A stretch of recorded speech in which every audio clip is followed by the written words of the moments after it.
No, I can't go. The Brokeback Mountain watch party is this weekend. Yeah, I'm Inshallah, I'm recording. inshallah. All right, welcome back to the IMNerd podcast, guys. I'm your host Freeway, and I'm here with my co-host Kenny.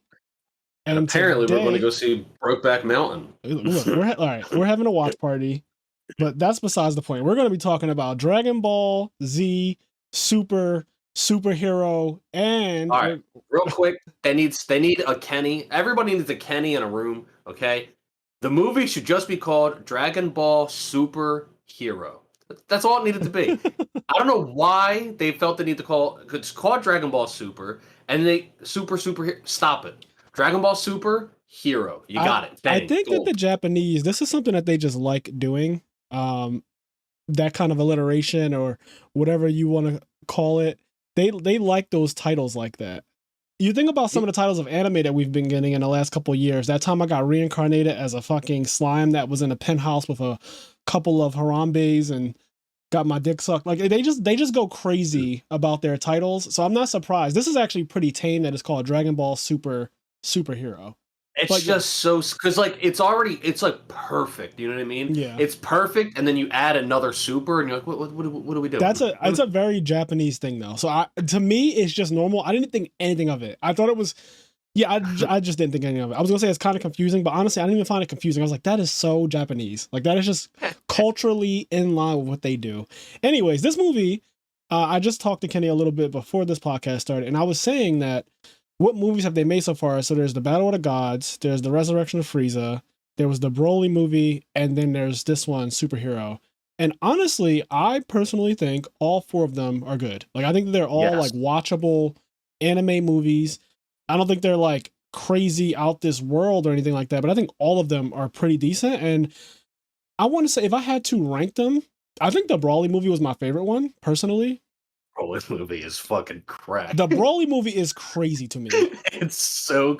I first of all, the animation on them, like I love. There's a part where they're like in the snow, and like Yes. Goku's like Bruce Lee jumping, like Oh my like the god. Bruce Lee like kind of Oh, I know jump, exactly what you're talking like about. Goku's like bouncing, like the little Law Bruce from Lee bounce. Tekken, Bruce Lee in Yo, real life. I know exactly what you're talking about. I like the outfits they had on in the winter when they were in yeah, in the mountains before Goku and Vegeta got fucking dragged by Broly. But yes, if I had to rank them, I would say Broly is the number one for me, and then probably second would be Battle of the Gods. Just because like that was the introduction to Super.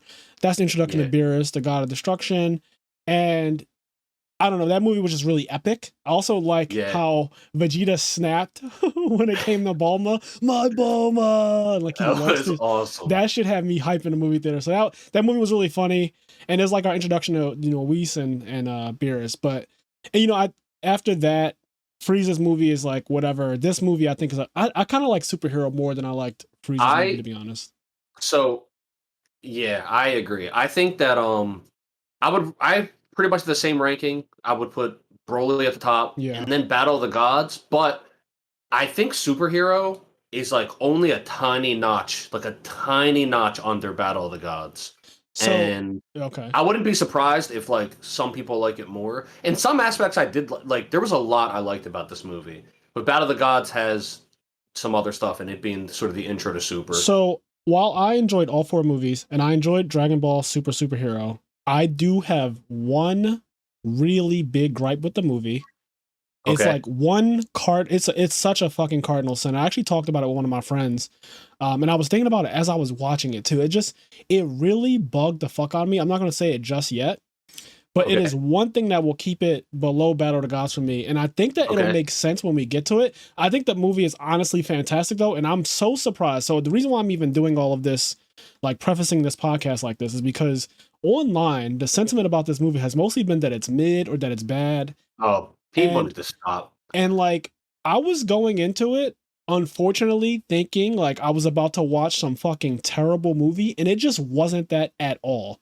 Like people I'm really tired of the internet. I'm so fucking tired of the internet when it comes to these hot takes on everything, like the House of the Dragon, and now it's Dragon Ball, and then Demon Slayer Yeah. and Jujutsu Kaisen. Dude, Like these hot takes are so toxic and bad. this this movie was really fun. So here's what I'll say about it. I think you kind of said it earlier.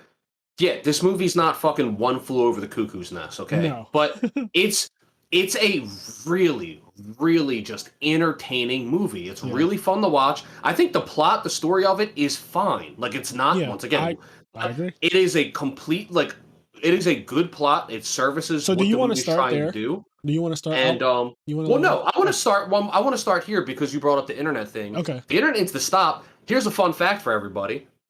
And I'm not usually a numbers guy, but I think this is an important milestone. This is the first animated movie ever to open, not ever, you'll hear what I'm saying. First animated movie to open #1 in the box office since Pokemon the first movie. Holy The shit. last time an animated movie opened #1 in the box office was Pokemon the first movie. Dragon Ball Superhero is now the next one. Yeah, and that's over 20 years. That's probably 20 years old, right? Yeah, it's got to be at least 20. I was a kid. Like I was an actual kid. And a whole child. So, yeah, that's actually absurd. That's a great milestone. I also saw that it's like the #1 movie in the country. Yeah, it's huge right now. So like, because it's the #1 animated movie to do these things, but it's also like the biggest movie in the country, period, right now. Outside of animated movies, like it's competing with every movie currently out, is what I'm saying. Like it's competing with Idris Elba fighting lions. Yeah, I don't want people to think that like it's just the #1 animated movie or like it's in the competition of just anime. It's literally the #1 movie. Period. Whatever you feel about Kevin Hart and The Rock, they put out huge blockbusters. They have that Super Pets movie that's out, which is not only an animated movie, but it has Kevin Hart and The Rock in it. Yeah. And it's doing better than that movie, which that's really good. Says a lot. I don't know if they both opened at the same time, because obviously that matters if it's like week 1 for Dragon Ball and week 2 for the Kevin Hart movie. But no matter how it shakes out with the numbers, this movie's doing really well in the box office, and I think rightfully so. I think the movie's fine. Like I really, really enjoyed it. I was so surprised as I was watching it that there was just nothing wrong with it, and like until there was. But like I was watching, I was like, wait, I'm an hour in. Like where's the issue at with this? Like you were having fun. I was having fun, but not even just having fun. I think I was like, this is just good. Like I'm entertained. Yeah. Like the action was good. I think that the plot. So you mentioned the plot earlier, and that's when I said, did you want to start there? So the plot is very grounded in Dragon Ball, the original series. Because I honestly got like a little. I was getting hype when they were like given the history of Goku and the Red Ribbon Army. Like I was just like in my seat, like ooh, like I was hype. Yeah, I really like the opening. The opening is so clean to me. I think that more movies should do this. Just kind of give you a little backstory on what's to come in a way by explaining history.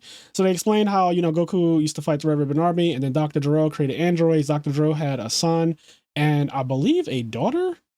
So I don't know if he had a daughter, but something that I popped off, and it happened so quick. There's a reveal. Was in there, dude. That's Dr. Gero's wife.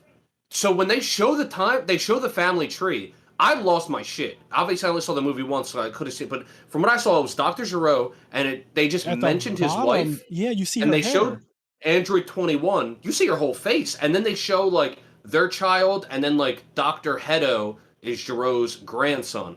But they show Android 21, but not only that, they reveal her name's like Volmi or something. Yeah. Like it was like VOLMI or VULMI.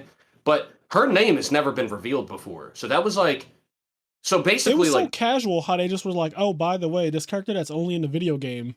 Yeah, like this is Gero's This wife. character is just in this movie. So when I saw that, this is what got me immediately hype and interested in this entire thing. Like honestly, seeing that reveal of Android 21 was really big for me because you used to play on Thursday nights. Kenny used to stream on Critical Hit Plus Dragon Ball's Every fighting single game. Thursday, yeah. Like Dragon Ball's fighting game, and I would watch it or just like talk because my other friends play it too. So it's like a big thing in our group of friends. I don't personally play, but I spectate and I like it.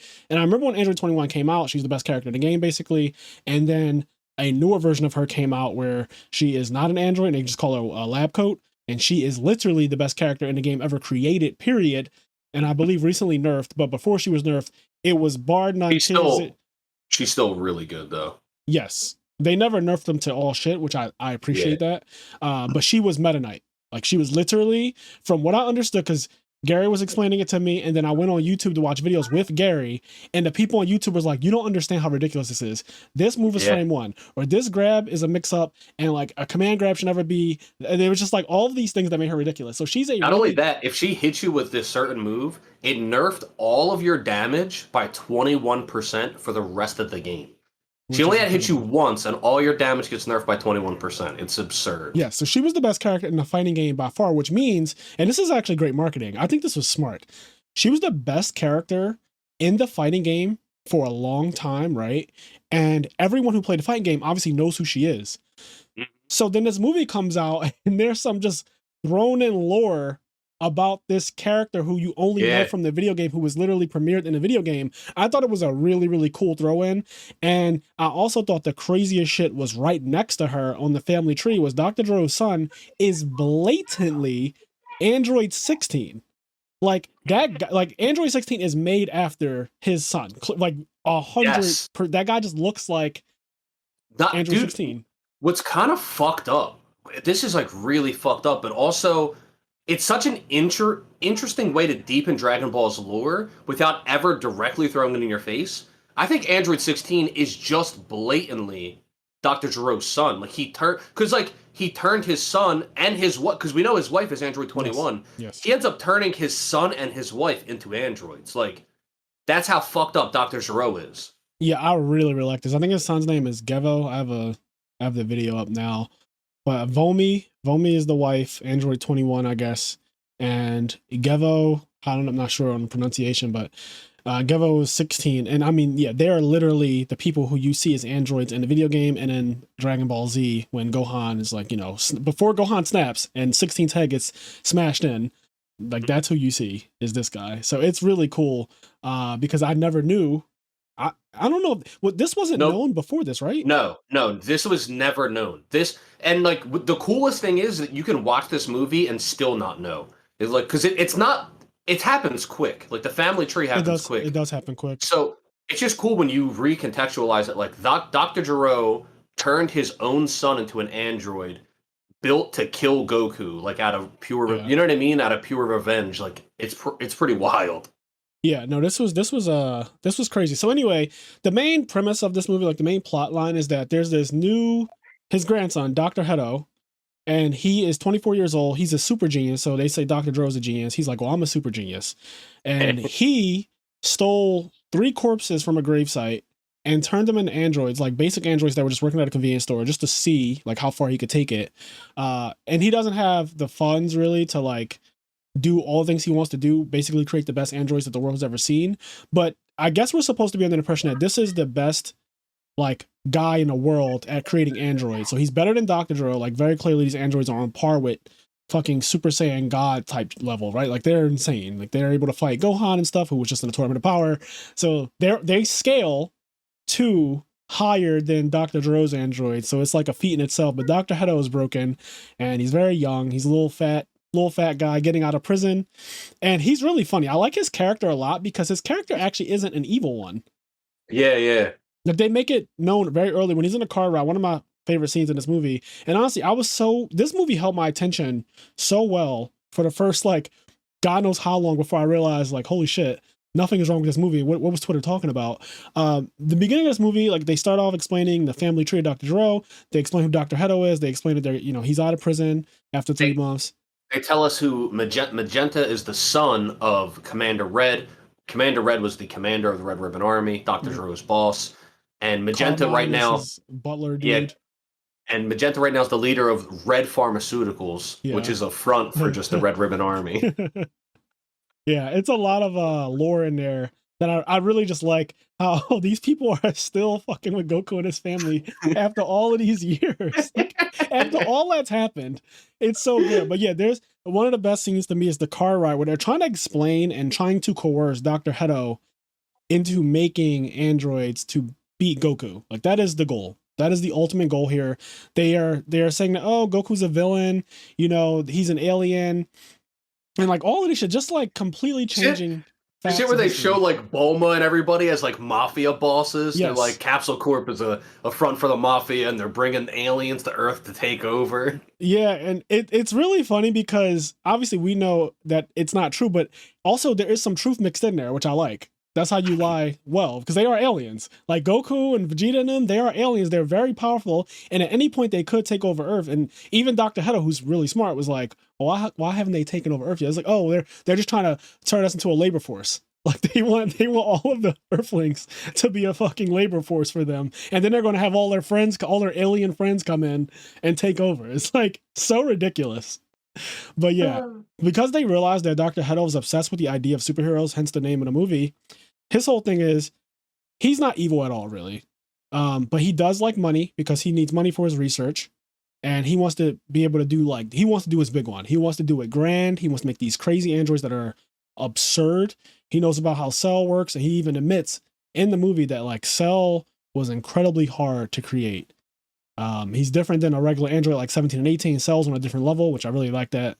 You know, he just kind of separates Cell from everybody else, because Cell's actually my favorite Dragon Ball villain. Like Cell's just my favorite. There's not much else to say about it. I just think that he's so fucking cool. But yes, so Dr. Hedo is being coerced, and it gets to a point where he's just like not really feeling it, and Carmine pulls out a gun on him, and then Magenta's like, yo, chill out. And he's like, you know what, honestly, I'm going to take you guys up on that offer anyway, like, because of the money. And because you guys said that these people are villains, you know, I'm going to make these superhero androids. And so that's what he does. And yeah, it's just really good. So, just as a quick side note, something that I really enjoyed was the fact that Carmine's car has a dome built just so his pompadour could fit in his car, so that he could sit. His car has like an extra dome over it so that his pompadour could fit inside the car. I also like when he threatened Dr. Hedo. His little bee friend came out of nowhere, and he mentioned how if this thing like stabs a human, like if this thing's a human, it's over for you. Like you're fucking dead. And at no point was he really afraid of the gun, because he said that his skin has been modified to reject shocks. Mm-hmm. So there's a lot of cool things. I almost was like, oh, is he going to be an android too? But he doesn't appear to be an android. Even at the end of the movie, he still seems to be a human, but he's modified himself, but not full on made himself an android like Dr. Gero did. Yeah. For what it's worth. And then we get to see like Piccolo and Gohan and what they're doing. Gohan is doing the same thing he's always doing. He's basically on some like scholastic type shit.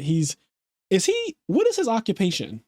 I believe he's a professor. I was going to say that. I feel like he's a professor. He has his glasses on. Apparently he can't see really well without them. Apparently his eyesight has actually started to degrade. And they actually comment on, Piccolo makes a comment that like, does your eyesight get better when you turn Super Saiyan? Because he wears glasses, and then there's a part where he legitimately makes it clear that like he does have trouble seeing. But when he turns Super Saiyan, he takes his glasses off and everything's fine. Yeah, it's a really interesting thing about him. Also, he looks so different to me. Like seeing adult Gohan not in battle mode is just he looks so different. The way they draw him and everything. Yeah. But even before that, there's scenes where Piccolo is training his daughter, Pan. Oh my god. This was the cutest shit ever. She's only 3 years old, bro.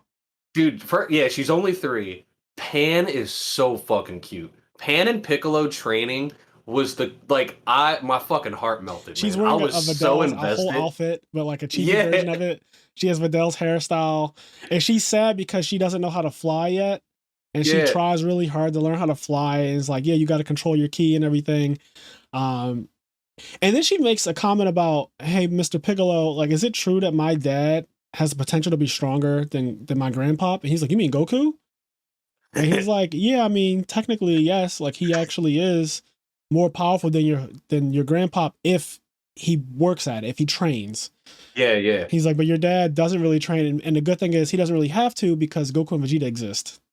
Mm-hmm. So if anything were ever to happen, Goku and Vegeta are always going to be there to stop it from going wrong, stop things from going south.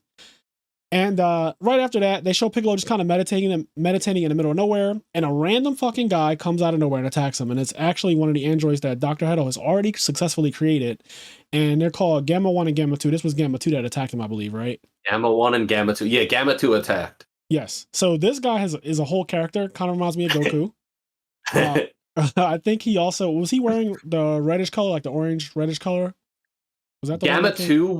Gamma 2 wears blue. Okay.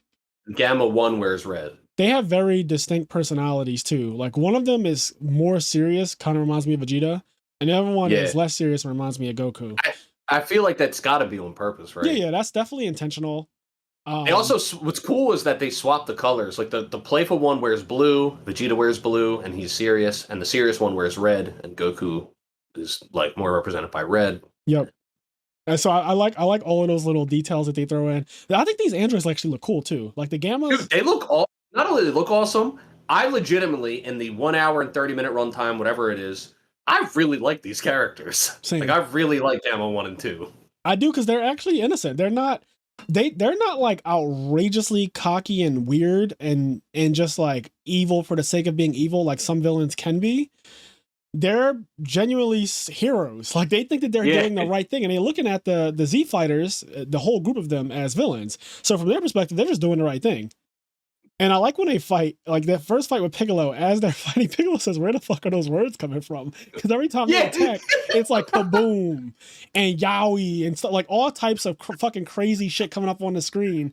And those Piccolo's big comic thrown figures, off. He's like, why can I see his sound effects? like, what's going on?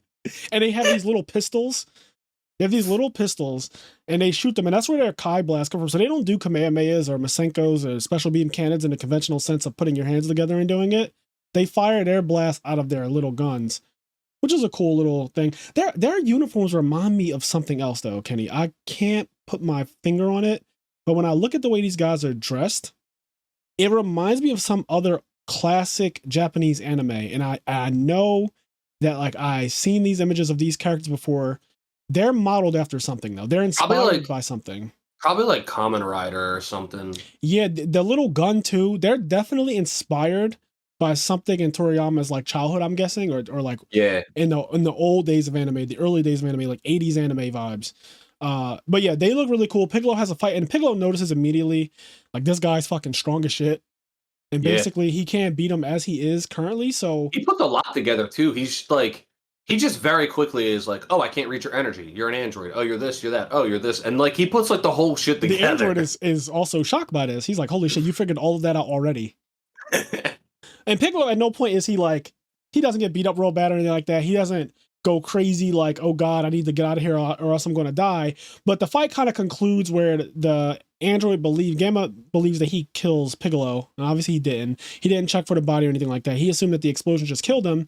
And so he leaves preemptively, and Piccolo was like, all right, well, I guess he just an idiot. Like he didn't really check that if I was dead. So Piccolo goes to see Dende about unlocking his potential as something that, and they actually show a screenshot of it. Right? Before he goes to Dende, right? Doesn't he actually, he follows Gamma 2 all the way back into the Red Ribbon base, right? He does that before seeing Dende, I think. So. You might be right. I think he does follow. Yeah, he follows him. He poses.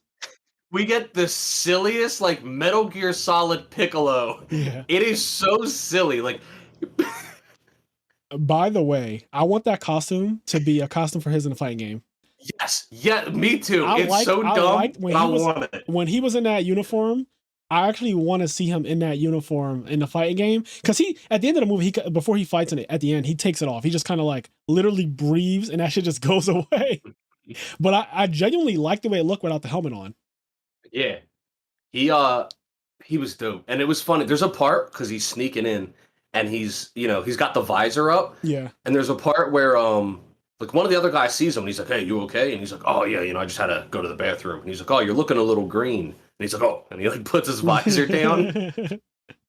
Yeah, it's silly. I love the Dragon Ball comedy is actually so good to me. Like I genuinely think there are scenes where I just laugh. Like they're just funny to me. And so while he's in the room with Magenta and Hedo and everybody and a bunch of the other foot soldiers, he's listening on their conversation about what they plan to do. He realizes that the situation is actually extremely bad and that something needs to be done.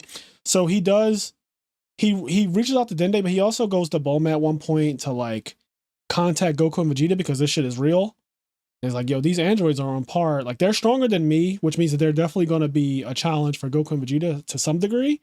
So he's like, well, let's just call them back home. And they give us a little flash of what they're doing. So they're on, I guess, Beerus's planet.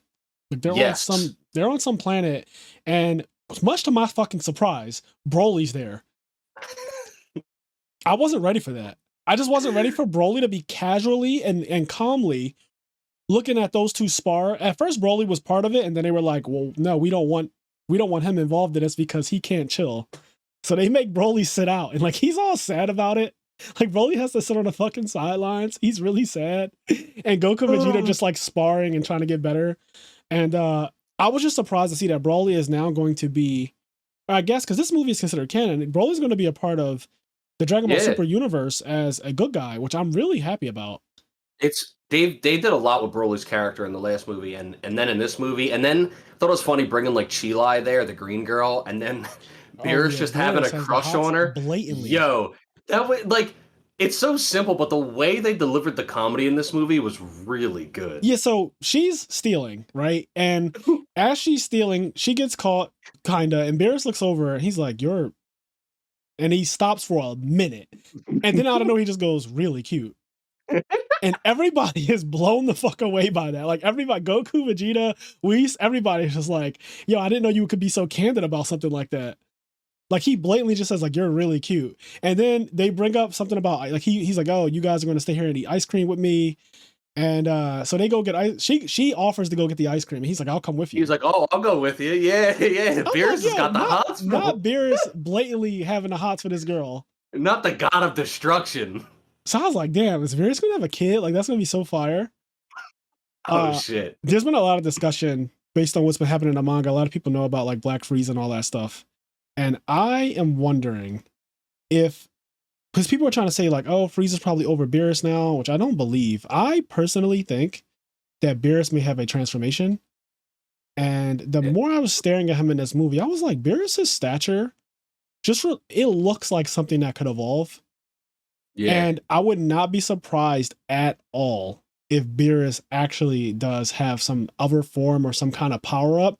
Because I just think it's silly to assume that any of the people on Earth or around Earth are on Beerus's level at any point. Like I know that there's all kinds of stuff where it's like, "Oh shit, Goku knows Ultra Instinct. He may even be better at it than I am." I don't think that Goku or Vegeta or any of them are on his level yet, and I don't know where people are getting that from. They're not. And here's the true like part of it. Even if they somehow like were stronger than him, he can still just Hakai them, yes. which is destroy, and it's kind of just like a Hack's ability. Like he just destroys, like they don't exist anymore. But I am of the belief that in context to the story, that Beerus is actually stronger than him at all times. Same.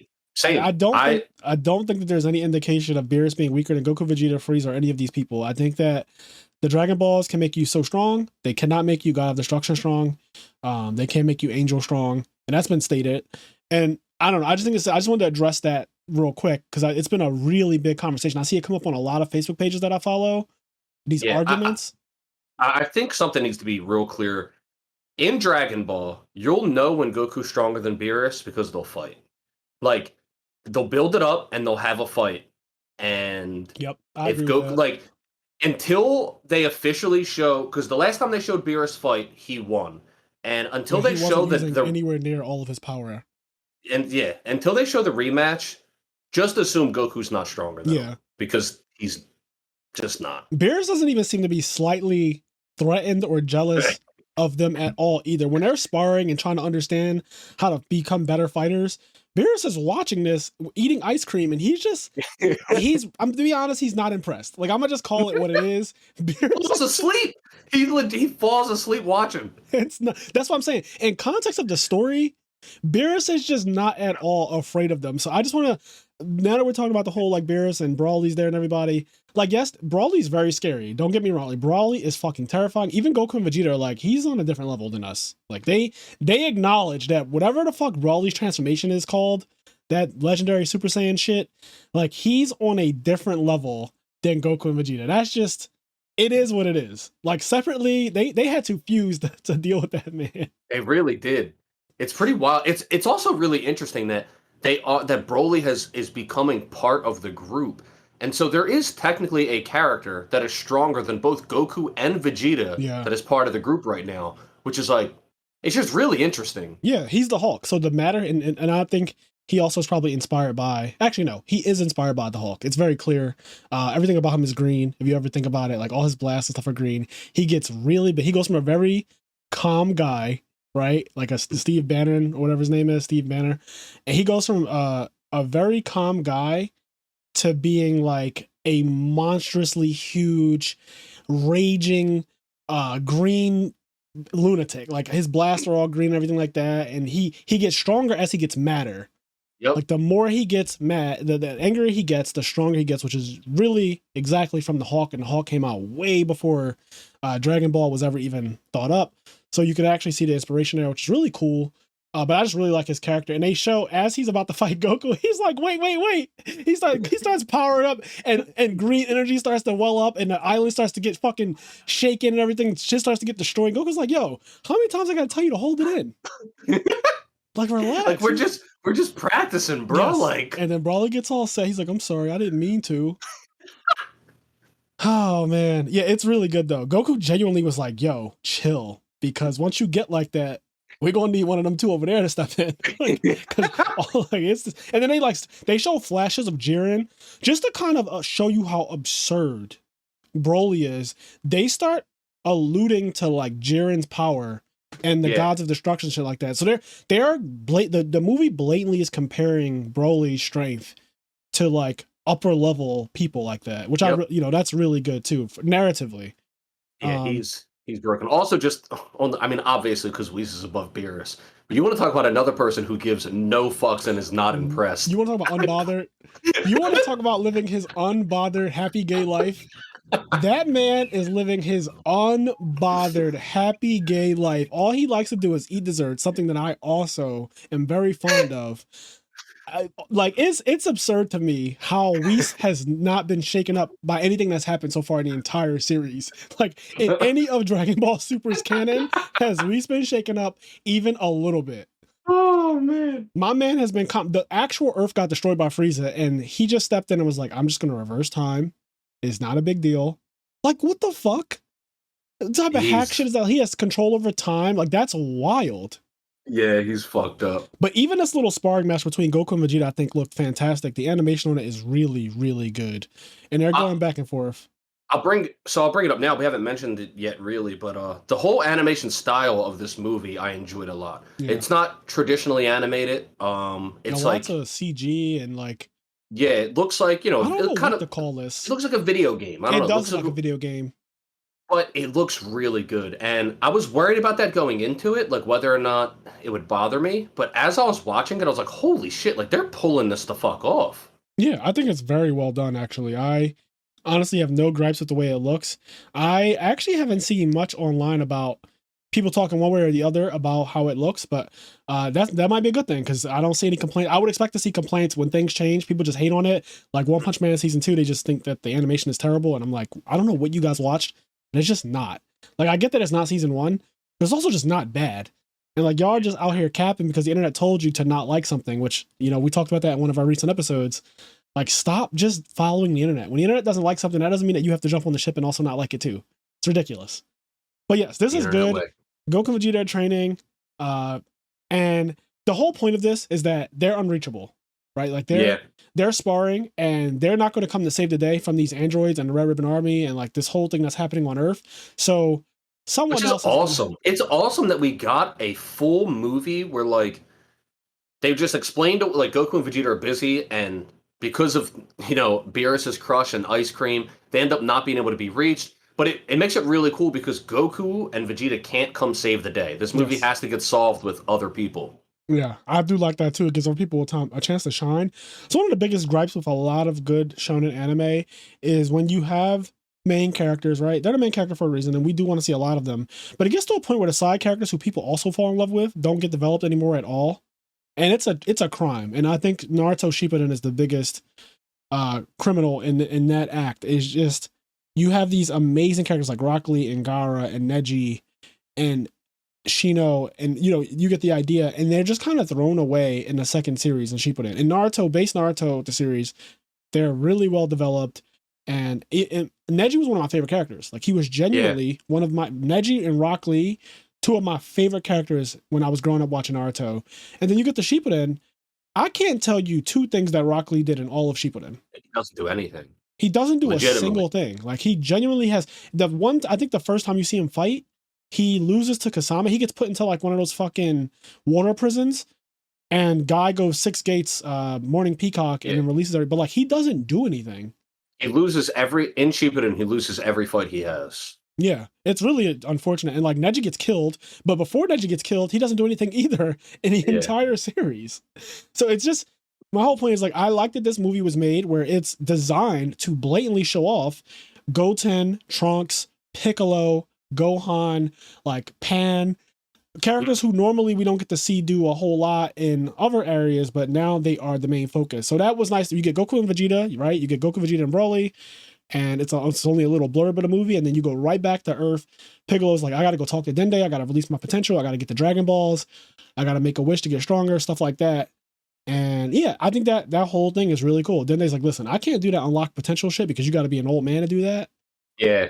And I like how they give a little flashback to the original series of Dragon Ball Z, or not the original series, but Dragon Ball Z, where they show Krillin and Gohan getting their potential unlocked by the Namekian.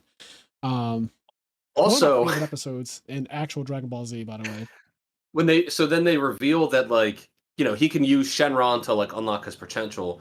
So they get the Dragon Balls, and then you find out that Bulma's been collecting the Dragon Balls over and over again to like get a butt lift. Like, she blatantly says, make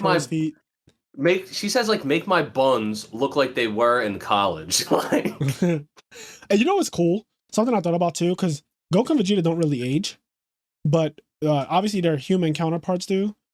And I was wondering how they were going to deal with them getting super old. But it seems like I often forget that this is Dragon Ball, and there's Dragon Balls for a reason where you can make a wish. She can keep herself looking young forever.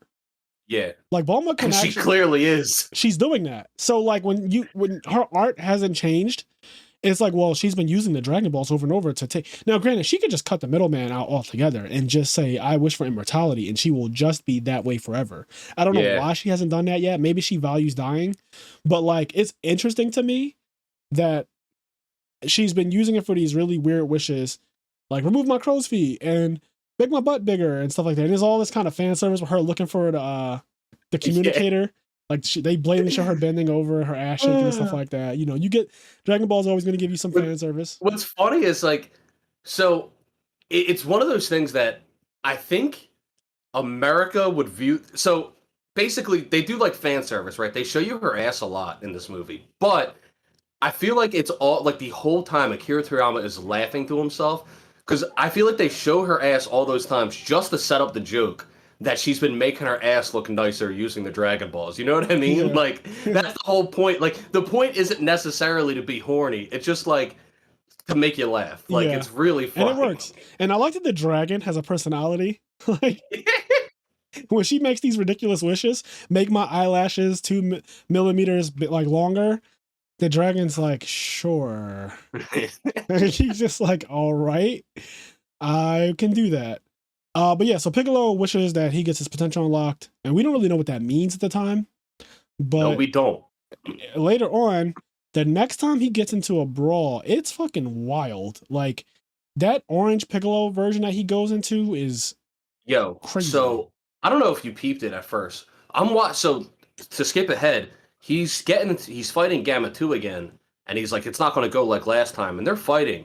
And during the fight, kind of without Piccolo doing anything, his skin started to turn yellow. Yeah. And I was like, because, you know, he's green, and his skin was like yellow. And I was like, what the fuck? I was like, why is his skin like yellow? Yeah, it has, it has a tint to it. Yeah, like and it was like a noticeable change. And it was happening kind of gradually, and then all at once, he like got buff as fuck and turned orange. And his eyes became like red. Yeah. And he got very stoic. Very just calm and did not move. He became statuesque. Yeah, I was like, he became nasty, yo. Yeah. So that was cool, and he didn't even really realize that he changed, which I thought was interesting. Yeah, I think that's really cool. I like his transformation, and I'm gonna just say this: if you listen to our Dragon Ball Z episode, it's one of the first 10 we ever did for this podcast. You'll remember that Piccolo was one of the characters. 7. Yeah. Oh, yeah, because 7 Dragon Balls. So Piccolo is one of my favorite characters because that's who I was basically given to by my best friend at the time. He was like, "You're going to be Piccolo." I think he chose Vegeta or something like that for himself, who he said wasn't in the show at the time. Whatever it was, I was Piccolo. So I naturally liked Piccolo, and Piccolo gave me a lot to root for because Special Beam Cannon was fire. But then also, no pun intended there, and also when you get to Namek and he fuses with Nail, is his name? Yeah, he fuses with him and he starts fighting Frieza. And he's like, I'm going to show you the power of the Namekians. And he gets like this fucking red energy that looks like fire kind of around him. And he starts beating up Frieza's second form, power level over 1 million, that episode. Like that transformation, that energy, and then he starts glowing like this white color. Like Piccolo's literally glowing fucking white. Like he's outlined in white. I remember the episode so well. And he beats the shit out of that Frieza. And then obviously Frieza transforms to that nasty alien resurrection long-headed version. And he starts doing a little two-poke thing. But before that, Piccolo had a great moment to shine. And so I always like when Piccolo gets a power-up. It is one of my favorite things in Dragon Ball's like legacy. Is just Piccolo's power-ups are so cool to me. Obviously, we go up for the Saiyan ones. Saiyan ones are crazy. I still think Ultra Instinct is the best thing I've ever seen. But like outside of things like that, I love Piccolo's upgrades every time. So this was also just like, holy shit. Piccolo, the next tournament of power, Piccolo's going to be on some shit. Piccolo came up. I also liked how they were calling him King Piccolo, and he was like, that's not me anymore. Yes. Which is, true, but it was interesting. They were doing some interesting things. I want to touch on something real quick. I like how a part of the plot of the movie was like Piccolo basically letting the bad guys do it. He was like, oh, this is a good opportunity for Gohan to get serious again. Yeah. And so Piccolo aids in kidnapping Gohan's daughter. Yes, which is so fucking wild. Piccolo in his red ribbon army costume, right? He got his helmet on and everything. He helps in kidnapping Pan, who honestly, she recognizes him immediately. Yo, I thought that was so cool. Like she goes first, she sees like the big buff guy, and he's like, "Hey, little lady, I've been sent here to pick up Pan." And she hits Pan's that guy, like, she just fucks that guy up so I don't know quick. him, and just knocks him clean the fuck out. And then she looks at the other guy. Yeah, and then she's like, "Oh, hey, Mr. Piccolo," and she's like, "Oh wow," like she recognizes me, like even with all of the costumes on, like she recognizes my energy, which is like a pretty cool feat for Pan, which then gets played up to how much Gohan like hasn't been training, because later on when they recognize him, when they go to threaten Gohan doesn't recognize Piccolo, and Piccolo's like, "Are you kidding me? He doesn't recognize me?" Yeah, I wonder what they're. I think that's going to be revisited. I wonder what they're trying to say about. I think part of it is like what you said, that he's a little out of practice or whatever. I think they're also saying that his daughter is a high sensory type or some shit. Yeah, I think it could be also maybe it's two things, because I think one is the fact that like didn't recognize the energy. Maybe he wasn't even really looking for energy. Yeah. But also two, at that time we didn't get the confirmation that Gohan's eyesight actually is bad. So maybe that's also on top of it, because like at that time we didn't actually know that Gohan's eyesight sucks. But Pan knew him from without from energy. Yeah, she even like they specifically mentioned. Yeah, I could tell by your ki. It's easy. It's easy, yeah. But also, I thought it was funny when the guy points a gun at Gohan and he's like, boop. All right, anyway, move on. Like, he's like, all right, really? He's like, I got work to do. The guy points a gun at him. He's like, all right, enough of that. He's like, yo, like, in context, that is so wild to me, to smack a gun out of somebody's hand who has it pointed at your head. That is such a wild, like, thinking about it from a human perspective, that is one of the wildest things I've ever seen. That should have me dying. Not only is it funny when they just like threaten him, like, yo, you're gonna come with us and all this other stuff. He's like, hey, I can't do that. I have stuff to do. He's like, all right, bye. And he like closed the door, whatever, on their face. It just reminds me of Looney Tunes. Like, we don't want any. And they just close the door immediately. It was given very much that Looney Tune vibe of like, we don't want any. Somebody knocks on the door, they open it, and you close it in their face. It was that vibe. And then when a guy pulls the gun, I was like, yo, I'm serious. And he looks at him, and he looks at him, doesn't say anything, and is completely indifferent, and then smacks the gun away. And it makes this toy sound when it falls on the ground. Yo, I have tears in my eyes right now. It makes this fucking toy sound. Remember the sound of when it fell on the ground? It sounded so fucking childish. I was like, yo, that is insane. And the way Gohan's looking at him, he's like, all right, bye. And he just goes back to like, doing what he was doing. Oh my god, he didn't hurt that guy or anything. He gave not a single fuck. Yes. So then they obviously what they do And Yeah. then they showed him the video of Pan. Also, how fucking cute was it? Piccolo's like, listen, Pan, you gotta pretend that you're upset and like it's gonna be really fun and you gotta and then so like when they show the video and Pan's like, oh my god, please help me. And she's Yeah. like in the handcuffs. And Piccolo's like, I'm gonna put these handcuffs on you, but you know, you can break out whenever the fuck you want. Yeah, whenever you want. Oh, that And was then so good. Gohan immediately though sees his daughter in the video and like just goes fucking Super Saiyan. I And love he's that like, scene. It's one of the coolest scenes in the movie. Is he just starts powering up, and as he gets angrier, the crater in the ground keeps growing until it sinks his house. yes, His house is yes, literally tilted because he's fucking tilted. I thought that was a really, really cool scene too.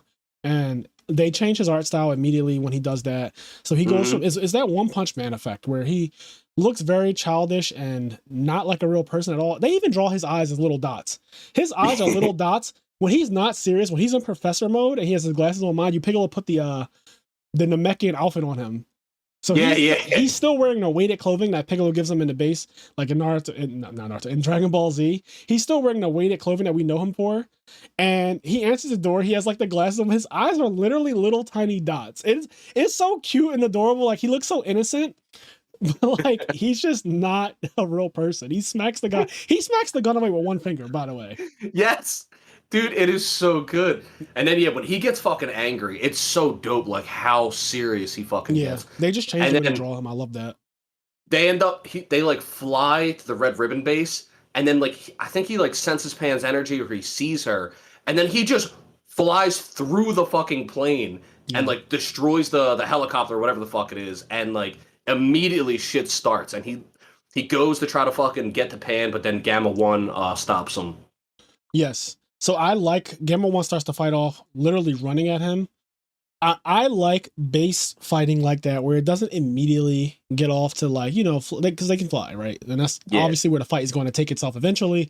But I like that he runs at him. He does like an actual run, and they show it because it's raining too. So when he runs at him, you see the rain being pushed. It looks really cool. The animation on this was actually done really, really well. But they start fighting, and they're fighting on the ground at first before it goes into the air. And like it gets crazy. But like the Gamma 1 has a dynamic entry type move that he does, like this crazy ass kick where he glows orange and red and he looks like he's covered in fire and he comes in and kicks Gohan, who just blocks it and puts a crater in the ground. And they genuinely go at it. Piccolo could step in at any moment. He decides to literally just watch. Him and Pan are just watching. Dude, not even just watching. They're rumbling, and then Piccolo starts to realize that Gohan's starting to lose. Yeah. And then Piccolo goes like, all right, Pan, pretend I'm hurting you. And he picks up Pan and starts like pretending he's hurting her. And like Piccolo was being wild in this fucking movie, yo. I love it because you know what? Piccolo, people always joke about how Piccolo's Gohan's real father, right? And there's some merit to that. He knows that guy. Like he knows this kid very, very well. Gohan's going like Super Saiyan and stuff, and they're rumbling. And then when he sees Pan like getting hurt in quotes, and he powers up and he goes like Ultimate Gohan, I literally stood up in the theater. Like I stood the fuck up. Like when he went and the fucking like the electricity and his hair went black again, and he was like in that Ultimate Gohan form, I was losing it. I like that part a lot. I mean, the action of this movie is just really, really well done. You will get no complaints about that from me. I think that the Gamma, the androids, they actually look so cool to me. I was expecting, because they mentioned Cell Max, I was like, oh god, is it going to be like a full repeat where he absorbs them and then becomes perfect? Because when you see him, he's in stage 2 of Cell.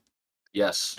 So I was wondering if like, oh god, is this going to be a repeat where somehow he gets to absorb those 2 androids and he becomes a perfect I kind of Cell? thought the same thing, because to jump ahead, when eventually we do see Cell Max, I didn't realize how fucking huge he was going to be.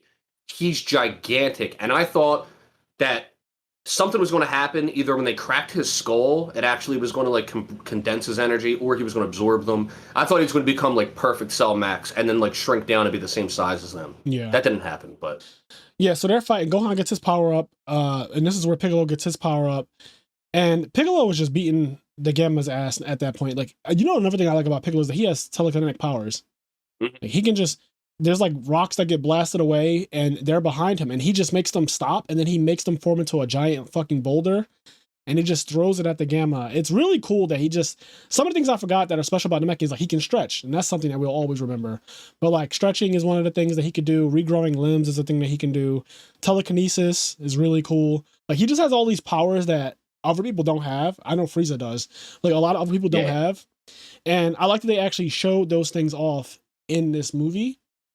I did enjoy, like, in this poster, for example, you know, Krillin, Goten, and Trunks show up in Android 18, and I just want to point out, because I've been looking at it the whole time, this is a really random side note, but if you look at the poster for Dragon Ball Super, if you're listening to this, if you look it up, there's Krillin is standing there, and then Android 18 is, like, standing on Krillin's hand. Yes. And something about it is so cute to me. Like, he's, like, holding his wife up, and she's just up there like a fucking boss. Yeah. I don't know. It's a pretty dope little pose there, but I like that they brought everybody in, and as we know, Goku and Vegeta never show up. And they trolled me, though. Like, I thought I was finally going to get to see teenager Gotenks, but they fuck up the fusion and he just turns fat. Yeah, which we've already seen before, and I thought that was really cool. They're saving that for a more epic moment, which I'm not opposed to, because this movie already has enough transformations and epicness without them getting that. But I do like the way Gotenks and Trunks look as teenagers now. Yes, I like it. I also like how they explained, and this is something that's interesting because people were calling it a plot hole in Dragon Ball Super. And if you watch original Dragon Ball, you would realize that it's not. Goten and Trunks, Dragon Ball Super takes place in the 10 years between the before the last chapter of DBZ. There's a 10-year time skip on the last chapter of DBZ. The last chapter of DBZ, we see Pan, and she's 4 years old, and they go to the tournament. And then Goten and Trunks are like older; they look like teenagers in that chapter. But as we're watching Dragon Ball Super, it's like progressing, and we're getting closer and closer to the 10 years passing, and Goten and Trunks still look little. And in this movie, they look like teenagers. And they're like, holy shit, you guys grow quick. And then, you know, somebody explains, like, you know, Saiyans stay really small for a long time, and then suddenly hit a growth spurt. Which sounds like a Deus Ex Machina, like they just wrote it off. But that's actually happened in Dragon Ball. In original Dragon Ball, Goku was like this little, like, he was this little tiny thing. And then he goes away for like 1 year to train with Kami. And when he comes back, he's taller than Bulma. And, like, Bulma doesn't, like, nobody even recognizes him at first because, like, he fucking turns into a goddamn adult. Like, he just gets huge as shit out of nowhere. So it is, like, in the canon of Dragon Ball for that to be accurate. But when people were looking at Super, they were like, oh, it doesn't make sense that they didn't grow up yet. But anyway, I just want to throw that out. I do like that. So they realize as they're fighting Gohan and Piccolo and losing that yeah, go ahead. That they're on the wrong side. They're on the wrong side. They realize blatantly they're on the wrong fucking side because they start going after like a little girl and stuff like that. And it's like, yo, that's not. We don't do that. Yep. Like that's a bit. And even when, like, even before that, like they were against it from the gate, and like you see the conflict when Gamma 1's fighting Gohan and calling him a villain. Gohan's like, you guys kidnapped my daughter. Yeah. And he was like, that wasn't part of my plan. Like Gamma 1's like, you know, I didn't want to do that, but we needed to do it to get you guys here. And then, like, as they're fighting, and you can see a conflict, like, there's a part where Gamma 2, I think, like, grabs his head, and he's like, they're legitimately conflicted. Like, what the fuck are we the villains? Morality, which is really cool for androids. Yeah, it's awesome. Like, they're questioning their actual morality. So the way they were programmed by Dr. Hedo was genuine. Like, he's not bullshitting when he said, he's really not a villain. Like, he's not evil in a conventional sense of the word. But he, you know, he's willing to do what he has to do to procure this money that Magenta has.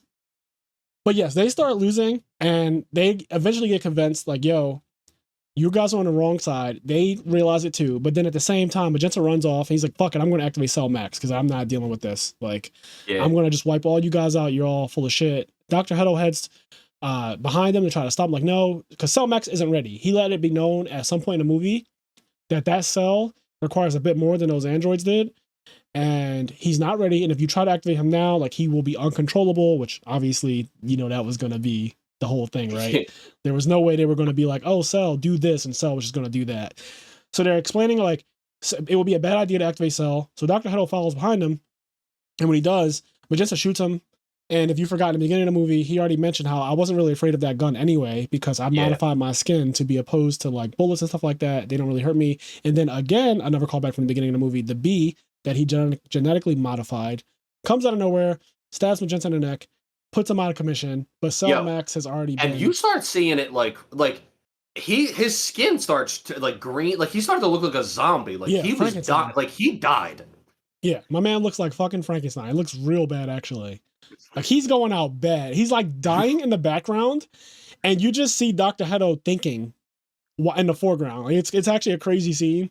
My man's choking and shit, dying. It's like Joffrey. When Joffrey was dying, everyone at his wedding was just staring at him, not doing a single thing about it. Yeah. My man is fully choking and like literally that. But yeah, he does succeed in activating Cell Max. And so here is my biggest disappointment in the movie, right? It's the very end. So I loved everything up until this point. This is like a really big problem for me.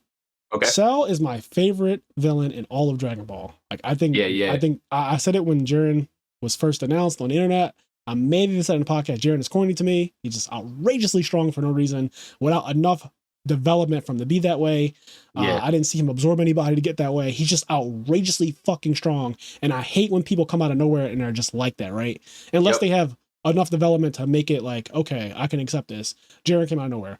Cell, there's a whole arc of him just getting slowly stronger by going through cities and towns and absorbing humans, going on the fucking news, absorbing humans, like absorbing androids, fighting Vegeta allowing him to get stronger, all types of stuff. Cell has this whole arc where he gets stronger. So I'm fine with that. And then also Cell also learns as he fights you.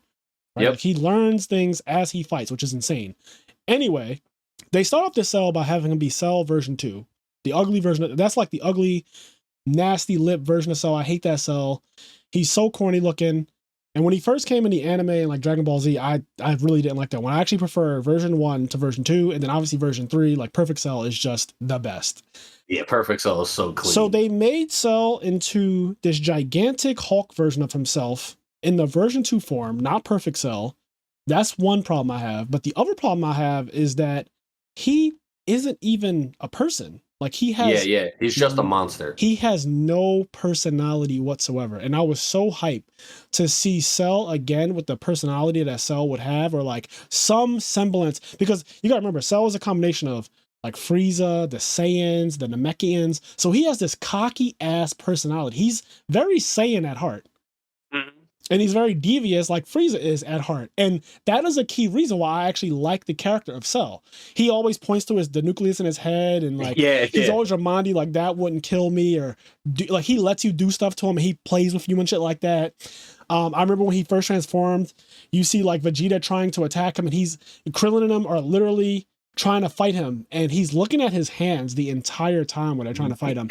It's such a cocky thing. And then when he finally starts to speak, he tells Vegeta that this is a warm-up. And after Vegeta is exasperated and did Final Flash and he completely heals himself from it, he says, I told you, this is a warm-up. And then he like fucking kicks, Vegeta always gets a really bad kick against every villain. They always give him a bad kick to the side.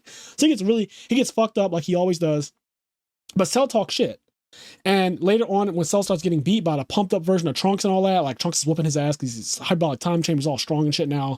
And he's like, yeah, you can beat me as is, but like I can go to you're huge and you're stronger than me for real. Like you really are stronger than me, but I can go to a version of myself where you can't touch me because I'll be faster than you. And he does that. And then like Trunks realizes I'll never touch him again. And there's this whole cocky thing. I say all of this to say Cell talked a lot. Like he was a Bleach character. He was. Cell would have fit in Bleach perfectly. And I don't like how this android was the first android in the entire series of all of Dragon Ball that seemed really like an android. The other androids all spoke and they all had a personality. And this Cell Max, part of it is because he wasn't finished yet. He was premature. I just hate that the writing went into a direction where they used Cell in this way, because he ended up being the ultimate villain of this movie, but he also ended up being nothing at the same time. Like worse than Jiren. He's just like a big monster. He's a big monster. It gave me the Final Fantasy vibe, actually. As I was watching it, I thought you get to the end of a Final Fantasy game, and you got Sephiroth as the villain. Sephiroth has a personality. Sephiroth looks cool as shit. And then at the last fight, Sephiroth starts transforming, and it's like, what the fuck is that? Not only what the fuck is that, but where did the personality go? Where did like the person that has been the antagonist for all this time? Same thing with Aizen, honestly. You'll play not DBZ. You'll play a Final Fantasy game. There'll be a villain the whole time. Then you beat him, and then you fight like a tree. You'll fight Yes. like Like you'll not fight even, like a demon tree or some not even shit. exaggerating. You'll fight something so far out there. So I think that this is my biggest issue, and I wanted to make sure I went into detail about it because I don't think the whole movie is bad. I don't want to throw the baby out with the bathwater the same way I feel about Game of Thrones. Just because the ending isn't the best doesn't mean that I want to like completely disregard the entire movie, because I do think the movie is just fine. Like it's good. It's a good movie. Yeah. Like it's a good anime movie. I think it's completely watchable. I'd watch it again with no problem. I just think that this is to summarize what I'm saying, this is a terrible misuse of Cell, because Cell is iconic to me. I think that I think it goes into a couple things. I do agree that it just like kind of big monster with no personality at the very end was like a little disappointing, and that they could have did more. I get what they were going for. They were trying to like use Cell to invoke this thing, but then they also were like, well, he was incomplete, and that's kind of like the write-off for it. But at the end of the day, I think that like it's almost like all the really cool story went in, all the cool characterization went in the Gamma 1 and Gamma 2. I agree 100%, and I want them in the next video game. I could do without Cell Max being in the video game at all. Like I want to see Gamma 1 and Gamma 2 in the next game, as well as Orange Piccolo and he's definitely happening. And there's one other thing that I haven't mentioned yet, that we haven't mentioned yet, but that better be in the next game too. What? Hold on. Yeah. So anyway, but Cell Max, it's because as I was watching it, there's awesome fucking moments. There's the part where like Gamma 2 is like legit telling them like, look, I'm gonna do all this stuff. He basically tells them like he's gonna sacrifice some stuff, and he's being really cool too. He's like, I'm a hero.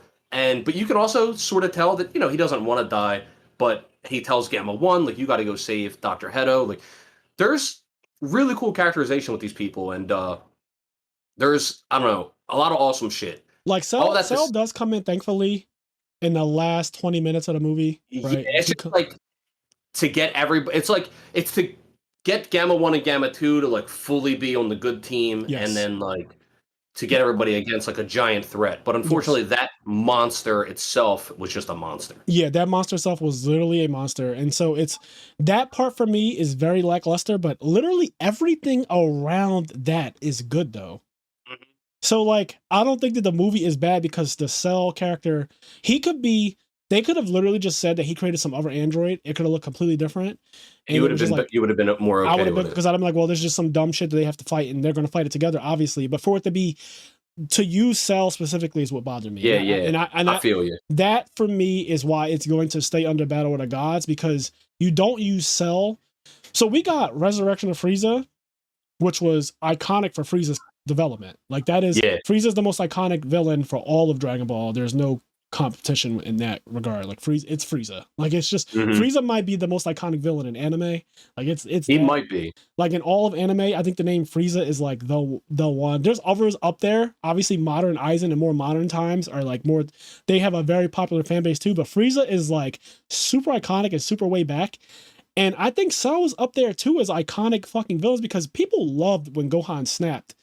And like that whole, basically the beginning of the end of Dragon Ball Z, because I consider the Cell arc to be like where after that, go into the Buu saga, and that's the end basically. But like the beginning of the end is that Cell saga, and that saga is so good. It's incredible. Like it's really, there's like legitimate fear in that saga. Like the androids, and when imperfect Cell, oh my god. I had fear. There was fear of him absorbing people that I cared about, and like there was just a lot going on with that. So there's a part now, Cell Max. So like Fraser said, everything around Cell Max is fucking awesome. All the characters. There's a part. Me and Jaden, Jaden's an actual child, and I'm just also a child. when Fat Gotenks was like running around fucking shit up, and then there's a part where like he gets hit by a blast, and the back of his pants are ripped, and his ass is just out. Yes. And like every time they show Gotenks for the rest of the movie, his ass is out. And every time without fail, me and Jaden laughed. Me and Jaden were both just laughing every time. But all this stuff is happening. They're all fighting Cell Max. They're trying to like beat him. Gamma 2 has this really awesome heroic moment where he sacrifices himself to put like a bunch of damage on Cell Max. Yeah. It still isn't enough.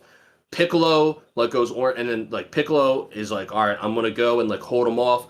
And then he's like, Gohan, like you need to like power up and charge and all this other shit.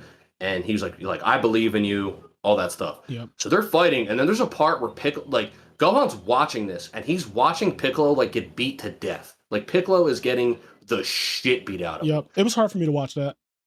It was hard. It was like really getting the shit, and like you can see Gohan's eyes shaking, like he's tearing up. Yeah. And Pan's watching it, and Pan's fucking 3. Shit is getting like heartbreaking. There's a part where like Piccolo gets hurt bad to the point where Gohan thinks he died, and then they sort of reenact that Cell Saga thing. The line goes across Gohan's head, and he fucking snaps. Yes. And this shit, I didn't know what I was expecting. I was not ready for what the fuck I saw. I'll tell you that right now. Yeah, so this is like Beast Gohan from what I understand, or some shit like that. I don't know what it is. I don't know canonically what this is, but whatever it is, with this white hair and these red eyes, okay, so first of all, it is definitely reminiscent of the actual Gohan that fought Cell. It's a Rage version of Gohan. Yes, I like how they made they made it look like Super Saiyan 2 Gohan hair. Yeah, and they made it really big. And what's cool is because Gohan's older now; he's an adult. But they made his hair so what was like young teen Gohan when he went Super Saiyan 2. He was still a kid. He kind of had a small body, but his hair was really big and up. And so now but they still made his hair like they made him look like teen Gohan. You know what I mean? As an adult. When because he's also conveniently wearing the Namekian clothes, right? Yeah. So he's wearing the same outfit he fought Cell in, iconically. Mm-hmm. And when his hair grows out, I'm like, holy shit, is his hair just really big to me? It was reminiscent of Hunter x Hunter. Mm-hmm. Like obviously not to that extreme, but the first thing I thought about was, holy shit, his hair is huge. And I started thinking about Gon when he does his transformation, his rage transformation, and his hair is really fucking big for his body. So they kept that going, which I thought was really cool. And then he just absolutely becomes a menace. Like, dude, he's like I was like, yeah, like a demon. Does he have a fucking a demon inside him? Is he Naruto? Like, it was very evil, crazy. Yeah, it gave me evil vibes. Like he seemed in that moment when he first transformed, and like he started fucking that Cell up. He seemed evil to me. Yes, the lightning, the red eyes, the silver hair, and then the purple lightning everywhere. Like he genuinely, they drew. I was like, this is an evil looking character. Yeah. But yeah, Cell Max couldn't fuck with him at all, and that form. He has like veins on his face. Mm-hmm. It's scary looking. It looks like Demon Gohan. Like honestly, if the name was Demon Gohan, I wouldn't even bat an eye. Like that would just be. It looks like Demon Gohan. And what's kind of cool was that, I don't know if it'll get explained. I guess maybe it will. It should get explained at some point. But this is me throwing my theories out there. There's a couple things. One, this could be like a purely unique transformation of Gohan, and that we're not. Maybe Goten could get it too, or all half Saiyans. Maybe because he's half human, this is like a half Saiyan form that only he can achieve. I wouldn't be surprised if it is that. But I do think there's one other thing. I think that, as you already mentioned, people always say Piccolo is Gohan's real dad. Piccolo was also known as the Demon King. He's Demon King Piccolo. Piccolo is he is represented and known as a demon. A lot of his techniques have like these demonic type names. Yeah. And Gohan, almost all of his training, except for a little bit with his dad, is through Piccolo. And it's possible that through Piccolo's training, this is like really is like a demon Gohan form influenced by like Piccolo's energy and Piccolo's training and Piccolo's influence on Gohan. If they call this form Demon King Gohan, I'm done. Demon Prince, like Demon Prince Gohan. If they call this form Demon anything Gohan, I am fucking, because I put this screenshot up here on purpose. Yeah, this screenshot is wild. If you're looking at this on Patreon, Gohan's eyes when he transforms and he realizes that Cell Max can't do shit to him, it is the most evil fucking smirk. He looks like a bad guy. Like he looks like we're fighting. Oh no, we're fighting like him. Goku Black. It's a Goku Black type vibe. Yeah. Only it's Gohan. Like it's blatantly just a good guy, and he's like psycho here. He looks, these eyes, the way Toriyama or whoever drew these eyes, it is fucking. He has crazy eyes. I cannot stress that enough. And this is when Cell Max is charging this gigantic earth-destroying, maybe even galaxy-destroying blast. It's this huge spirit bomb-looking thing, a Genki Dama. and it's gigantic. And when he starts charging that, this is the look that Gohan has. It's a fucking smirk. It's like, you want to talk about unbothered. Yeah, he just looks so, he looks so menacing. He is ready. Yeah, I was not ready for this. This shit looked insane. I need to see the next movie or the next arc and get to see more of this. I also need Dragon Ball FighterZ 2 to come out because I need this guy in it. I need Orange Piccolo are they in done it. with Dragon Ball FighterZ? Yeah, they announced at Evo, Dragon Ball FighterZ is getting one more update, and that update is adding rollback netcode. But then they also confirmed that like Dragon Ball FighterZ like is done, like officially done. There's not going to be any more updates for it. Okay, so rollback netcode, that wasn't a thing before? No, Dragon Ball FighterZ had shitty ass delay based netcode, and it's finally getting rollback netcode, which is like, you know, the best netcode it could have, and it's getting that, and it's going to be amazing. Okay, cool. So yes, Gohan snaps, and as he's snapping, Piccolo is using his stretchy abilities to wrap himself around Cell Max. And this is one of the hypest things I've ever seen. Gohan starts fucking charging a special beam cannon. Oh, hold on. Oh my god, my fucking, I was puckered, okay? I'm watching this. I'm watching this, and I love, Piccolo goes like, Gohan, he's like, do anything. Charge a Kamehameha. Like, even Piccolo says, like, charge a Kamehameha, because, like, it's Gohan. And, like, he's, like, telling him, like, you know, do whatever. Just, like, you have to, you know, kill him. And then he starts charging a special beam cannon. Dog, when I tell you I was fucking erect. We've never seen this before, right? Like, we've never seen Gohan use a special beam cannon. Crazy. We've seen him do Masenko and stuff like that. I have never seen him do a special beam cannon. So I was wondering if I missed something. No, he's never done this. And even Piccolo, this is such an awesome moment. Because first of all, this Gohan looks like a demon. He's charging special beam cannon, which is like Piccolo's signature technique. Yep. And then, you know, he uses special beam cannon to end the movie to finish Cell Max. And it's fucking awesome. And it's hype. And it looks so super cool. And then when things die down, Piccolo says, like, when did you learn how to do that? Like, Piccolo says to Gohan, like, when did you learn how to do that? And Gohan, like, kind of, like, blushes, and he's like, you know, well, like, I've been practicing it in secret. And it's, like, really cute because we know Gohan isn't training as much as maybe he should, but he has still been training. And not only that, he's been learning special beam cannon on his own as a homage to Piccolo. And that's, like, such a beautiful fucking moment. You know what I mean? Like, it's such a cool thing. Like, he's like, well... Like, because you can kind of see it in his face, like, he wanted to do this for you. Like, you're my stepdad. You know what I mean? Because like, I'm sure that this Gohan was strong enough to beat that Cell Max in a myriad of ways. Yeah. It did not need to be special beam cannon. It could have been a myriad of... He could have literally beat it to death. Because the thing couldn't even touch him anymore. Like, he grabbed... It tried to punch him, and he grabbed the hand. Mind you, that hand was huge. He just, like, grabbed it lightly and just smiled at him and was like, yeah, you can't touch me anymore. Like, that's not a thing. So for him to go out with special beam cannon, that was really hype. One of the coolest things I've seen. And yeah, I think that this movie overall was just really, like, I think it was genuinely just good. And outside of Cell Max being used this way, or Cell being used this way, everything else about it was great. Like, yeah, I appreciated a lot about the movie. There was a lot of funny jokes. We didn't even mention, I don't think we mentioned it. We mentioned it before we started recording, but the fucking Oreos, like when this movie made me want Oreos real bad.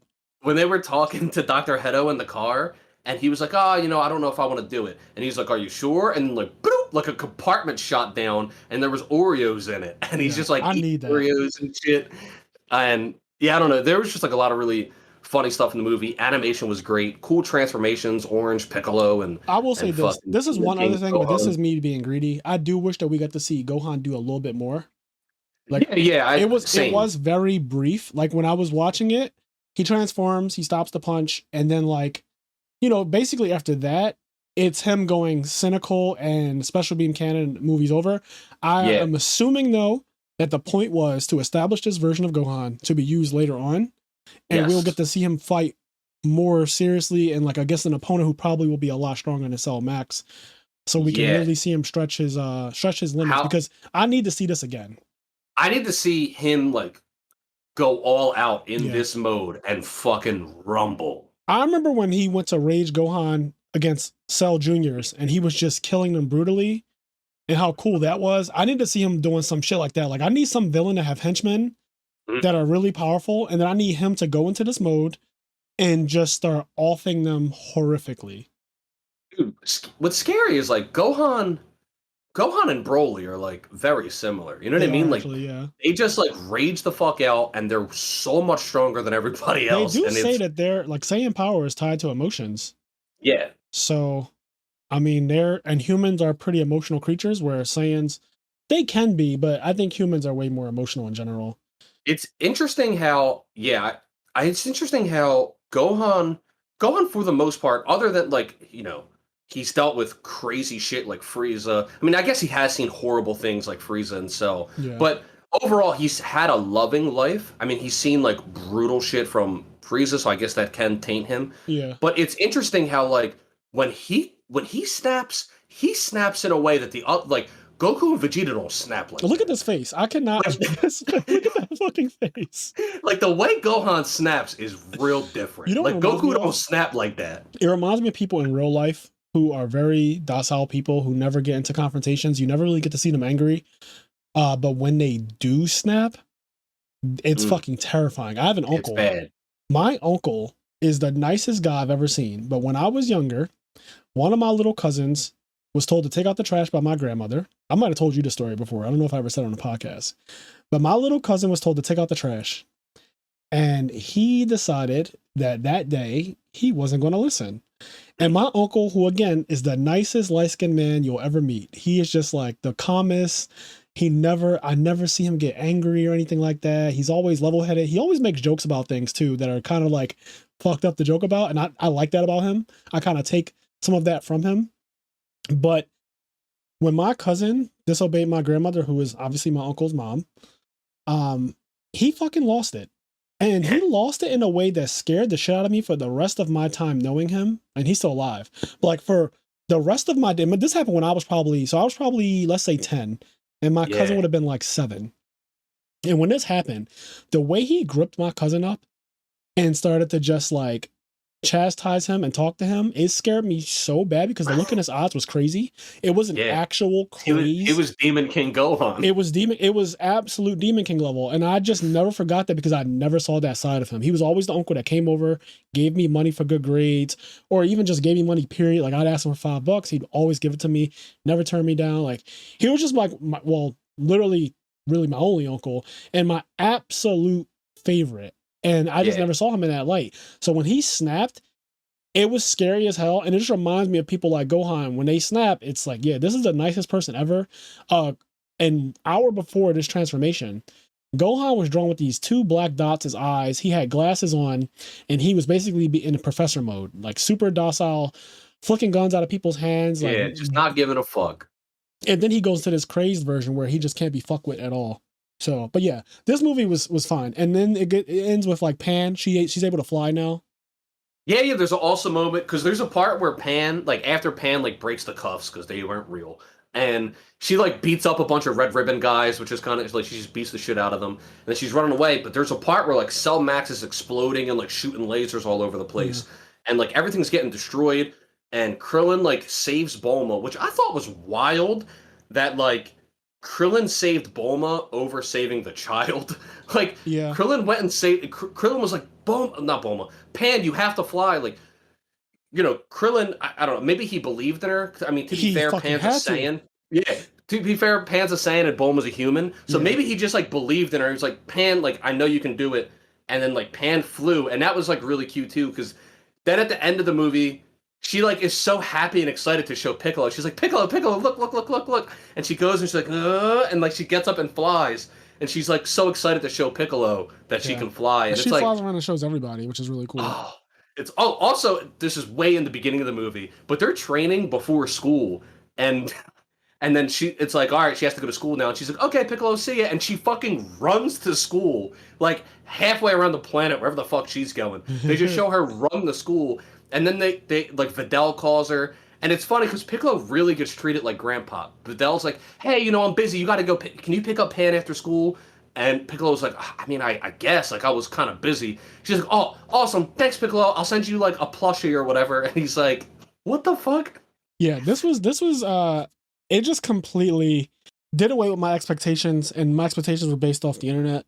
Because Mhm. while I never let the internet completely deter me from something or like influence my real thoughts about something after I see it myself, if I agree, Yeah. because sometimes the internet is right, some things are Yeah, of course. terrible. Some things are terrible. It can't always be wrong. The entity exists for a reason, and I love the internet and all that stuff. But then sometimes the internet just gets it wrong, and it's good to be able to separate your opinion from the internet's opinion and not just throw yours in there. Now, granted, if you feel the same way that the internet does, then by all means, like that's fine. I'm just saying for me, and I guess for Kenny as well, this Yeah. movie wasn't bad. Like it just This was movie, I not a thought it bad was. movie. I guess I'm curious. Like, if you disagree, that's fine. We're all human. We're all different. But I'm curious. What is it? What is it about this movie that you don't like? So and what I mean specifically, if you just don't like Dragon Ball Z, then okay, whatever. You don't like the movie. That's to be expected. But if you're a fan of Dragon Ball and Dragon Ball Super and the other movies, but you don't like this one, I'm curious what in this movie didn't you like? Because the other thing this movie did is it made Gohan hot again. Like people have Yeah. been begging for some saucy Gohan, and like we got some saucy Gohan. Yeah, I do wonder because every time I see those posts, I don't really see them. I just see them saying it's bad, it was mid, whatever. And I don't see reasons, which is one of my pet peeves about just critiquing anything. If you haven't noticed after listening to 95 episodes of this podcast, this is episode 95. If you haven't noticed, every time I critique something, I have a reason for it.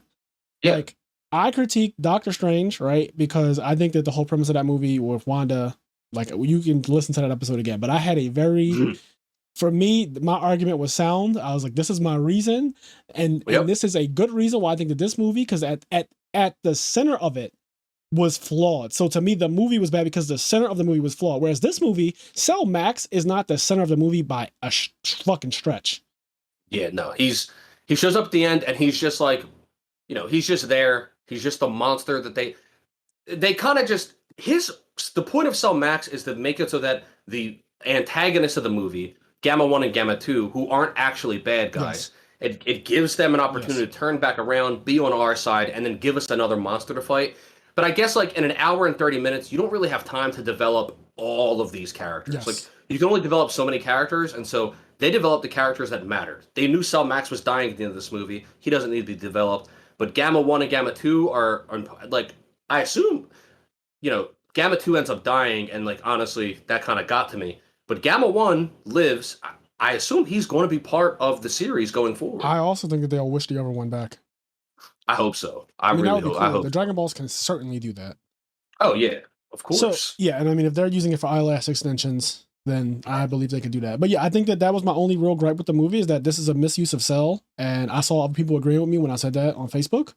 Yeah. I don't think that's like some crazy take. I think that's just fine, and I think that the movie's also fine. So, all right. So what we'll do is we'll just save the Monster Hunter talk for the next episode because we're already at an hour and like 20 minutes, and I feel like I have Yeah. enough to say about the Monster Hunter stuff that it can just be the next episode. So this episode will be Sure. releasing. You guys are hearing this. It'll be Thursday if you're listening to it immediately. And then the next episode, we're back to our 2 times a week schedule since we took off twice for the month of August. That's done with. So now we're going back to twice a week. Something something I wanted to mention real quick was when I went to watch. I literally watched this movie. What was it? Was it yesterday or 2 days ago? 2 days ago, I think. Whatever it I was, wa- it was recent. I watched the movie, and then like I messaged Fraser. I was like, "Hey, like I'm about to go watch Dragon Ball Superhero." I went to go see it with my brother, and then like the next time I talked to him, like the next day, or I was like, anyway, I was like, he was like, "We could do the podcast on Dragon Ball Superhero." I was like, "Did you see it?" He's like, "Yeah." I was like, "When did you see it?" He was like, "Right after you messaged me." You went to go see it, so I went to go see it, and now we're Yep. doing the podcast episode on it. But So that was dope because I didn't.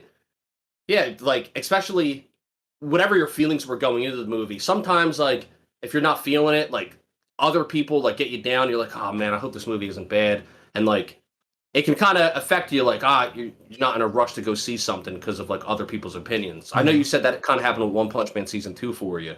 I was scared to watch it. And I loved One Punch Man so much, season 1, that I genuinely took a while to go see it because the internet had been dogging it about its animation. So I was expecting to see fucking stick figures fighting. And then when I started watching it, episode 1 when Garo fights tank top dude or whatever his name is, I just couldn't believe. I was like, wait, this looks insane. When Garo did that fucking move from Fang, that water style shit, I was like, yo, this looks So good. And then that's when I realized, you know what, Frazier, you just gotta stop You listening just to gotta them. just So can't listen to the internet. with this movie, I was gonna go see it last week, and then the internet started talking crazy, and I was like, okay, I'll wait a little bit, but I'm going to see this movie, and that's what I did. Yeah. So once you told me you Yeah. saw it, I was like, yeah, I gotta see it now. I wanted to see it last week, and then I was scared that like I was going to miss the window, and then when I saw that it was still in theaters this week, I was like, okay, like nothing is going to stop me. I'm going to see this movie. Yeah, And yeah, and I'm glad that we think for ourselves.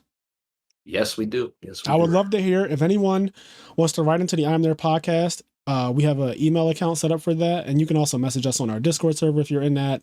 Or you can message us on Facebook Messenger, however you want to do it. But you can send in a listener letter to discuss this episode or any of the previous episodes, or honestly anything you want related to nerd topics or life advice and stuff like that. We do that too, apparently. So write into imnerdpodcast@gmail.com if that's something that you're interested in, or contact us any way you can. And we may read it aloud on the show. We also have, I just realized something. There was a listener letter that was written through Patreon, if I'm not mistaken, that we still haven't gotten to. And I've been meaning to do that. So yeah, I believe it was sent. Let me see. The point is, I think we have some listener letters to do. So in our next episode, not only will we be doing the Monster Hunter Title 1 update, because we haven't really talked about it, but it came out a couple weeks ago, and it changed Monster Hunter a lot. Like a lot. This is the first endgame that's ever been like this. And I won't go into too much details because we'll save it for the episode. But at first I wasn't sure how to feel about it, and now I really like it. So I want to explain what I really like about it. And I have a whole thing of like bullet points of what I want to say on it. And I think it'll be enough for an episode. So we'll do that for the next one. And then we also have more Yu-Gi-Oh! Guests slated for the month of September. Some people that you guys are really going to like. The Nazar episode is still doing numbers. In fact, Nazar's episode is currently the second biggest episode of the podcast in its entirety. So yeah, it'll eventually be number one. And when it's number one, Nazar said he'll come back on the podcast to spill some more tea. So there's that. So I'm all for it. Oh man. Let's see. What else is there to say? Is there anything else? I gotta give a shout out to the patrons too, but go ahead, Kenny. So there is something else to say though. This Dragon Ball superhero movie was really, really good. I love seeing anime movies in theaters. When I was in the theaters to see this, they showed trailers. They showed that there's going to be like a Studio Ghibli movie marathon that they're bringing back to theaters, which I thought was really, really cool. I don't know if I'll get a chance to see that, but there's going to be like a Studio Ghibli movie marathon that'll be in theaters pretty soon. I don't know exactly when. I got to look that up. But the other thing, and this will be a podcast episode in the future, assuming One Piece Film Red, which is the new One Piece film, it is currently out in Japan in theaters. I'm assuming that's going to be coming to the US. If that comes into the US and is in theaters in the US, I will 1,000,000% be watching One Piece Film Red in theaters. And like, you know, if you like anime films that were in American theaters being talked about, then you know you can look forward to that. Because One Piece Film Red, I am off my fucking gourd for this because I think that's also going to just be amazing. I know that Shanks is a central figure of the movie, so I cannot wait. Yeah, I will be watching that one as well. I love One Piece. Kenny loves One Piece. This podcast loves One Piece. So you can 100% expect to hear us going on that. All right. Without further ado, so we do have our Patreon where you can get exclusive episodes. We just did our card game theory episode that released last night. And so that one is up on Patreon, and the only people who can actually listen to it or see it are the people on our Patreon. So if you are interested in our exclusive content, there's a lot of it now. Check out that. Just look up I'm Their Podcast on patreon.com. You can also look up our link tree, should have a link to it as well. And also it just supports us, which we really, really appreciate. And even at our lowest tier, you get access to our Discord server permanently, barring, you don't do something fucking crazy offensive or anything like that, which no one has. We have a really nice community. I think there's 12 or 13 exclusive episodes at the moment. Yeah, there's almost a year's worth, if not an actual year's worth of episodes that are only on Patreon. And then we have full video versions of the episodes too. So if you're one of the people who just like seeing the people on the podcast like speak and visually see us when we're laughing, stuff like that, if that interests you too, I watch podcasts. So I'm subscribed to another Patreon for a podcast that I really, really like. It's only like $10 a month, and literally they release episodes with full video versions on there as well. And I always wait for them to come out on that Patreon instead of watching them on YouTube, because on YouTube it's just the audio. Yeah. And like I genuinely think that there's something to be said about seeing them when they're laughing or when they're saying crazy things, like their faces. It makes the experience so much more immersive for me. And I'm not just trying to Yeah. sell you our Patreon. I'm genuinely like, this is how I live my life. So I modeled our Patreon after a Patreon that I respect and love. Yeah, Patreon, like a Patreon that you're subscribed to, Yes, I pay for it every month, like out of my own pocket. And I have been for a while now because I genuinely enjoy seeing, like, they have the audio version, on YouTube, but I was like, I really like seeing them and they're funny as hell. And we have some things in the works too that I'm really excited about that you guys will be seeing soon. So check very out soon. make sure you're subscribed to our YouTube channel. Subscribe to our YouTube channel. And yeah, liking and subscribing, all those things, they really do help. So even if you're unable to do like the Patreon, it's fine if you just like spread the word of the podcast. If you like the episodes, share them on social media, repost them, comment, like do all of those things to help our engagement out. That stuff goes a long way as well as we continue to grow. We're approaching our 100th episode. But yes, let me give a shout out to the people who are currently on our Patreon. There are 40 of you. So this is going to be a bit, but we have our first ever, Connie. There's Austin, Leon, Quest, Garrett, Xavier, Hylian, TCG Automotive, Tyree Tinsley, Dimitri Barnes, Vinny Casello, Alexander Brissett, Giovanni Avelos, Alex Flamer, Andre Reynolds, CJ, WK.1, Saul at Dara's Gaming Cafe, Dan Varabel, Dennis Milburn, Joseph Marcello, First to Home, Dallas Fernaris, S. Akuma, Mitchell Nels, Midwest Gaming, William Shapiro, Demetrius Sophiridis, Vince Marquette, Dallas Bailey, KJ, Doc and Ziggy, Biz, Roz Weiss, Nick Stango, Scott Polera, Hanso, our two-time national champion, Vincent Zen, Sarah Maria, and Sunny at the Top Cut Podcast. Thank you guys so much for supporting us. We really appreciate it. It goes a long way. And as I always say, do the things that make you happy. I usually have a quip at the end of this, but I'm just staring at Demon Prince Gohan, and that's what makes me happy. It makes me happy too. All right, we're out of here.